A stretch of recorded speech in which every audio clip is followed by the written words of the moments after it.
and we'll get into Thor right now. So Thor: The Dark World. Nothing about Thor going back to London going, oof, oh, they sure fixed this place quick. Yeah, what about that monster that they never ever grabbed afterwards? Yeah, what happened to that guy? Apparently he's still roaming around London. Yeah. So, okay, so Thor: The Dark World, I feel like a lot of things that I'm going to be saying about Thor: The Dark World is the same thing I've said about Iron Man 3, where it's well acted, okay? Well acted. Like, in this, okay, so I'll retread a little bit. In Thor 1, I still feel like the last half hour is very unearned. You know, it's very rushed, where he's like, he's sent to Earth to learn how to be a better person, and he meets, Jane Foster and her wacky cast of characters, and within 2 days' time, boom, yeah, you know what, save them, just take me, right? It didn't have as much of a growth for it, whereas I feel like in this movie, his progression is way more earned. Yeah. Because, he went through, Thor 1, he went through Avengers, and then now he's back, right? Mm-hmm. And he's doing what he's supposed to be doing, protecting the Nine Realms, and messing around with his brother, right? Yep. With tomfoolery and stuff like that, and it doesn't get the credit it deserves. Like, even I'm saying, like, it's not one of the better movies, but I liked it better than I liked the first Thor. I like the first Thor more. I know. But your opinion is stupid, just so we're clear. But my opinion's always right.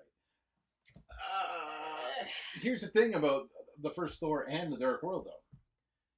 He had Jane Foster and her wacky cast of characters, right? And I'm going to go a little tease into what we're going to talk about in Phase 3 eventually here, though.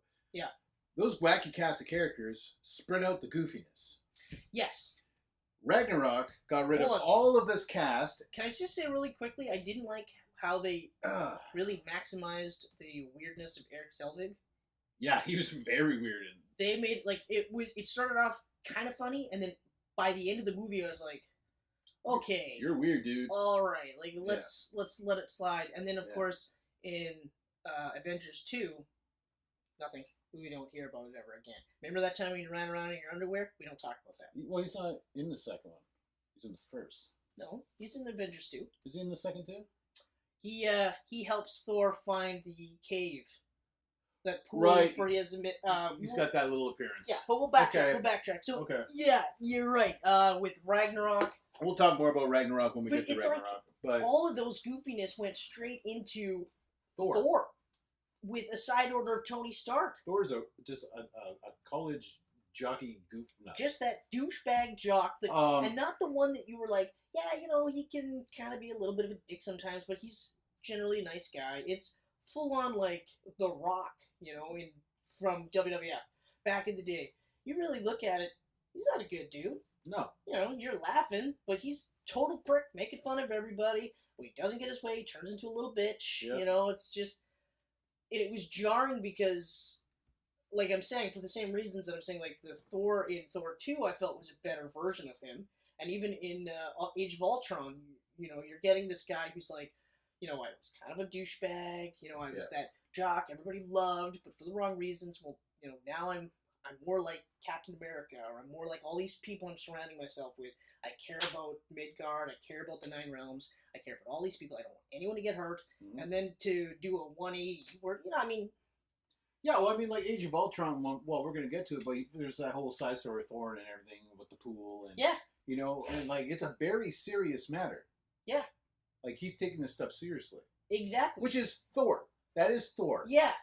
Don't know if you read comic books, but Thor is not an idiot in the comic books. He's not just like... He's not a joker. Sword Thor! Oh, I'll just turn around his chain and joke at you the whole time. Yeah, he's... Giant fire demon. I mean, I get it, because you've got Captain America, who's a stoic character. And I remember we brushed upon this with Justice League, where they had sort of like a cowboy surfer feel for Aquaman. Yeah. And it was like... And at first I was like, it makes sense because, you have Wonder Woman, who's a Greek, goddess, Amazonian. She's stoic. She doesn't really make jokes. She's regal. Yeah. Then you have Aquaman, who's part of Atlantis, and he's a king, he's regal, he's very stoic, so that's like two stoics, plus Batman is in there, Granted, in Justice League, everyone's cracking jokes, but yeah, so I can kind of see why they would have some brevity with Thor, but it's still just like Thor does jokes in Thor 1, in Thor 2, in both Avengers movies, but they're not like I never once rolled my eyes going like, oh my god, does everyone have to be Tony Stark? Yeah. You know? And I just, like I said, like for me, at the Age of Ultron was like the last time I saw like a good Thor. Yeah. A really good Thor. You know? So that's my problem with the Thor movies is that Ragnarok is the best made out of all the Thor movies. But it's the worst representation of Thor. Absolutely. Okay. So we'll get back to the Dark World. So Dark World. So we got the worst MCU villain in here. Absolutely the worst, and the one that I was kind of like, this is going to be good. Yeah. Because he's a good actor. Yeah, well, he's a great actor. I've always liked him. And he's got the same name as you, so obviously it's not even just that. It's partly like, that. You know, it's partly that because CHRIS. That's the only way to spell Chris. But Fedek doesn't watch these anyways. Neither does Chris Christopherson. He's got 2 Ks twice. Anyway, but yeah, so was it Malekith? Malekith. Malekith, that's right. Malekith. Yeah. And I do like how they didn't have him speak English, though. How they went to subtitles the whole time. I did like that. I thought that added to the otherworldliness of it. But yeah, it was just kind of like his whole thing was he was destroying the Earth. Yeah. Because he had to get the ether and then destroy the Earth without ever realizing that he'd be destroying himself with it. Like those kind of those bad guys are always just like, this makes no sense. Bad guys just don't think about it. You know, like Kurg was way more interesting, and he literally was like, I'm just gonna fuck shit up. Yeah. He looked cool too. I thought Kurg was good visually. Malekith looked great, and like we talked, I love all the Dark Elves. I love that he never spoke English. I thought that was awesome. Yep. I remember saying this to you too. I liked that they used the Dark Elves to really push the alien aspect without actually saying they're aliens, so that they don't do the whole gods thing. Yeah. Even though they do mention it from time to time, but they don't really lean into it. Still, like, they could have done so much with him. Oh, yeah. You know? But he was... I'm thinking right now, and yeah, he probably is the worst of all the villains in the MCU. Now, I love Loki in this movie, though. Yeah, but it's Loki. The whole dying thing, he doesn't really die. You know what I love? And you're like, wow. I love the scene where Frigga is killed. Yeah.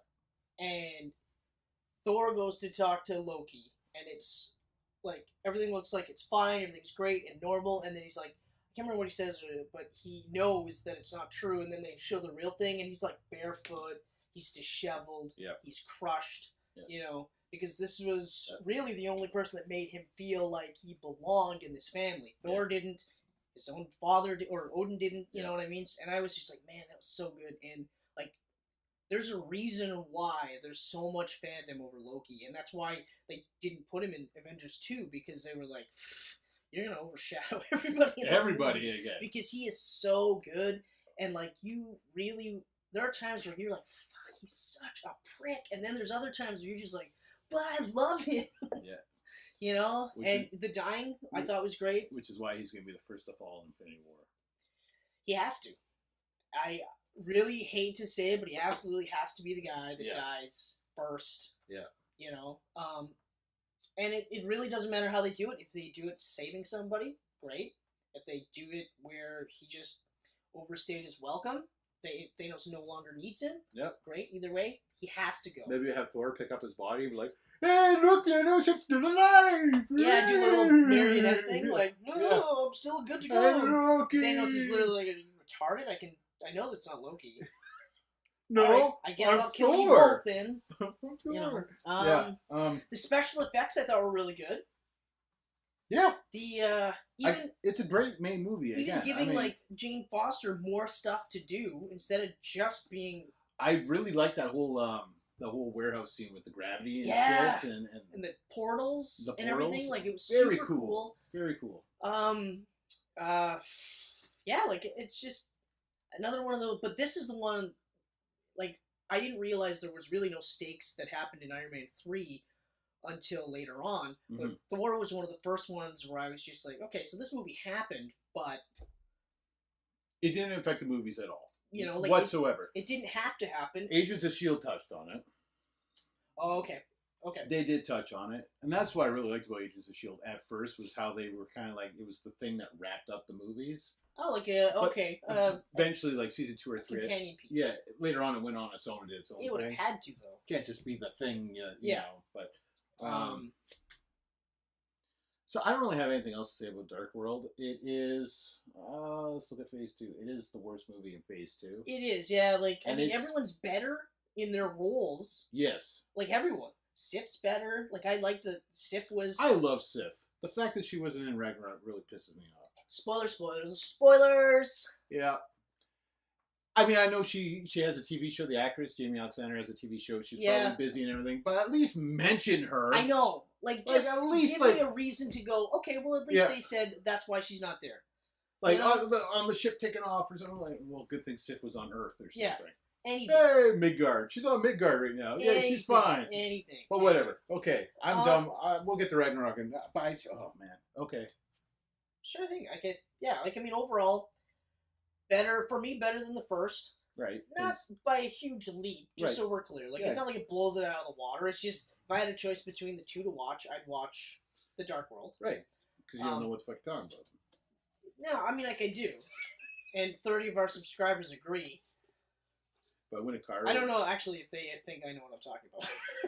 But I'm going to win a car right now, and then Chris and I'm going to shut the video off and go for a drive. Yeah, that's it. Fuck it. Yeah. But, I don't think I have anything else. I'm honestly, I got nothing to say about The Dark World. I'm good. It's please play again. Well, now it's time. Oh, sorry. We got to do this. Yeah, let's show off the movies because I have them. Yeah, so, okay. But now,